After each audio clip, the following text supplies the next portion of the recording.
দেখতে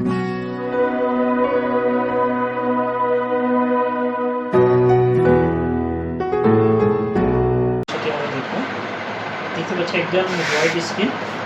তো white screen হলো ভিতরে আমরা ছবি দেখতে পাচ্ছি এবং এই ছবিটা একদম হোয়াইট, নো সিগন্যাল দেখতে পাচ্ছি এবং সিগন্যালটা একদম হোয়াইট কালার হচ্ছে। এই হচ্ছে এই স্ক্রিনের সমস্যা এবং প্যানেল সমস্যা। এর সমাধান আজকের ভিডিও বিষয়। যখন আমরা একটা প্যানেল আমাদের প্রতিষ্ঠানে সেভাবে প্যানেলগুলো খুব সহজে থিওরি ভিত্তিক আমরা রিপেয়ার করি এবং আমাদের এখানে যারা প্রশিক্ষণার্থী থাকে তাদেরকে কীভাবে আসলে কাজগুলো প্র্যাকটিক্যালি দেখানো হয় সেটি ধারাবাহিক করছি। প্রথমে আমরা যে কোনো প্যানেলগুলোকে যখন আমরা হাতে পাই এটা দুই ধরনের টেস্ট করি। একটা হচ্ছে অফলাইন টেস্ট বা কুল টেস্ট, আর একটা হচ্ছে অনলাইন টেস্ট, ভোল্টেজ দিয়ে টেস্ট। সাধারণত আমরা যখন একটা প্যানেলকে কুল টেস্ট করি এই প্যানেলের শর্টের জন্য যত সমস্যা সেই সমস্যাগুলো আমরা শুধুমাত্র কুল টেস্ট ধরার মাত্র একটা রেজাল্ট পাই। তো আমরা এই প্যানেলের বেসিক অনুসারে যে সিমটমটা কি হোয়াইট স্ক্রিন। সাধারণত প্যানেলের গ্রাফিক্সে টোটাল গ্রাফিক্স তৈরি করার জন্য প্যানেলের তিনটা সেকশন থাকে। একটা হচ্ছে ডিসি টু ডিসি সেকশন, একটা হচ্ছে টিকন সেকশন, আর একটা হচ্ছে গামা সেকশন। টিকনের ওয়ার্কিং প্রসেসের মধ্যে আর দ্বিতীয় সেকশন আরেকটা স্টেজ আছে, সেটা হচ্ছে লাস্ট স্টেজকে রান করার জন্য পিডিএফগুলোকে জ্বালানোর জন্য দুইটা মেনলি সেক্টরকে হচ্ছে সোর্স, হচ্ছে গেট। মূলত প্যানেলের এই মেনলি পাঁচটা পার্টে আমরা রিপেয়ারগুলোকে দিই। প্রথম স্টেজে আমরা অবশ্যই টিকন সেকশনকে চেকিং বা কুল টেস্ট বা অন টেস্ট করে থাকি। দ্বিতীয় স্টেজে যখন একটা সোর্স এবং গেট এই ধরনের ইস্যুতে যায় তখন সেগুলো আমরা পর্যবেক্ষণ করি বা টেস্টের পর্যায়ে নিয়ে এসে সমাধানগুলো করে থাকি। এই মুহূর্তে আমরা এটাকে কুল টেস্ট করছি। মোটামুটি এর যে কুল টেস্টগুলো আছে সবগুলো স্টেজগুলো আমরা কমপ্লিট করব মিটারের সাহায্যে। খুব সহজে আমরা ফল্ট ফাইন্ড আউটে আসতে পারি। আমরা এখানে কুল টেস্ট করছি 1, 2,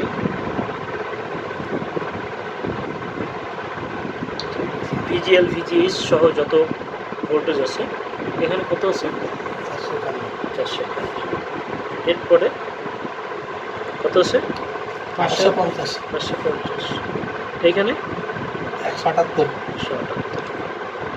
এখানে 3 ডিসি টু ডিসি সেকশনে মোটামুটি আমরা ভোল্টেজ ওকে পাচ্ছি। এইখানে 623। এটা হলো ডিসি টু ডিসি সেকশনে। এরপরে আছে টিকন সেকশনে কোর ভোল্টেজের জন্য এখানে দিয়েছে কত হচ্ছে এখানে 180। এরপরে টিকন আইসির পাশে 3.3 ভোল্টেজ সহকারে যত ভোল্টেজ আছে সেগুলোকে আমরা টেস্ট করছি। মোটামুটি টিকন সেকশনে সাধারণত শর্ট হয় না, কারণ টিকন সেকশনে লো ভোল্টেজ থাকে। টিকন সেকশনে শর্ট হলে আমরা 3.3টাকে বা এই টিকনের ইনপুট ভোল্টেজটাকে খুব শর্ট পেয়ে থাকি কিছুটা খুব কম ক্ষেত্রে। এরপরে আছে গামা সেকশনে আমরা এইখানে যে গামা এসিডটা দেখছি গামা এসিড পাশে টেস্টে কত রিডিং 490 না।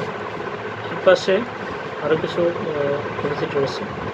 সোর্স সাইডে দেখছি কত আছে 490। কত 495।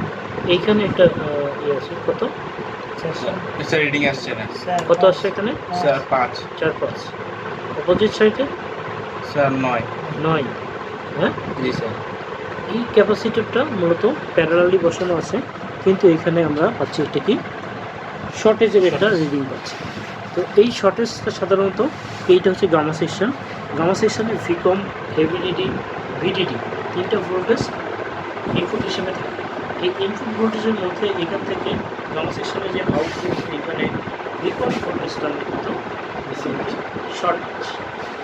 এই শর্ট ভোল্টেজটা একদিকে কোথায় এই ভোল্টেজটার কত সোর্স যতগুলো লাইন আছে কফ আছে সবগুলো কপে ইনপুট। এর মধ্যে একদিকে কোথায় শর্ট এটা আমাদের খুঁজে বের করতে হবে, তাই না? এটা কফের ভিতরে মানে ত্রিকোণের ভিতরে এটা প্রথমে আমাদের নির্ণয় করতে হবে। এর জন্য আমরা কী করব, এই লাইন ধরে আমরা একটা একটা করে চেক করতে পারবো। যদি আপনার কাছে অত্যাধুনিক কোনো জিনিস না থাকে, আপনি বিগিনার হন, তাহলে মোটামুটি একটা একটা করে চেক করলে একটু সময় লাগবে, কিন্তু আপনি ফল্ট ফাইন্ড আউট করতে পারবেন। আমরা যেহেতু শর্ট টাইমে কাজগুলো করি বা করে থাকি, দেখে থাকি, তো সেই ধারাবাহিকতা আমরা দেখবো যে আসলে এই শর্টটা একজাক্টলি কোথায়। এটার জন্য আমরা একটা শর্ট কিলার ব্যবহার করবো। শর্ট কিলারটা আমরা দিব এবং চেক করে দেখবো যে আসলে শর্টটা যেটা শর্ট একজাক্টলি সেটা হিটিং হবে এবং সেই হিটিং নিয়ে আমরা সহজেই নির্ণয় করতে পারবো, তাই না? সহজেই নির্ণয় করতে পারবো যে আসলে শর্টটা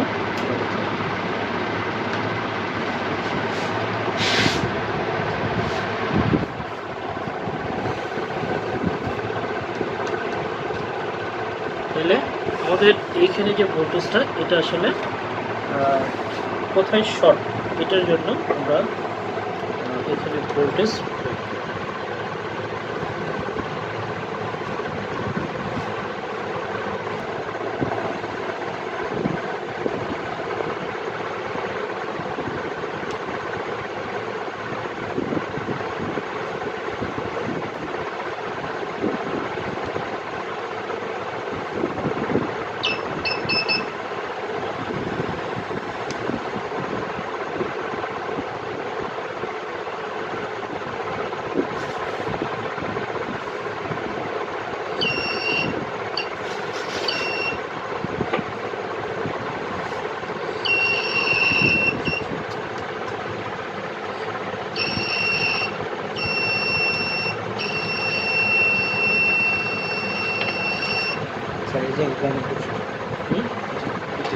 এটা দেখেন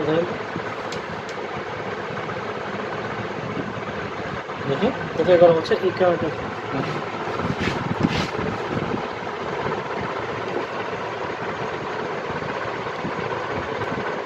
যখন এখানে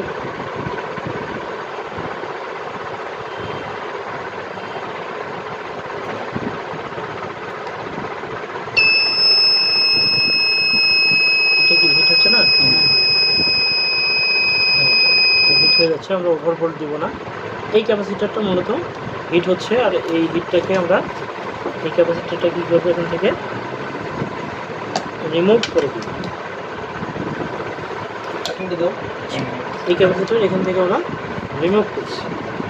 এরপরে আমাদের দেখতে হবে টেস্টের মাধ্যম দিয়ে যে এটা আসলে শর্টটা পারফেক্টলি রিমুভ হয়েছে কিনা।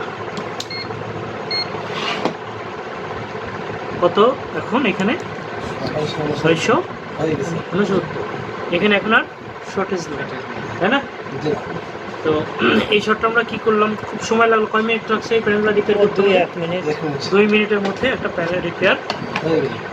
আমরা আসলে রিপেয়ার যে হয়েছে, আমরা শর্টটা তো ফাইন্ড আউট করছি, এখন আমরা একটা লাইন দিয়ে দেখিনি ছবিটা কি ঠিক হয়েছে কিনা, তাই না? আমরা ছবিটা চেক করবো এবং দেখবো যে আমাদের হয়ে যাবে।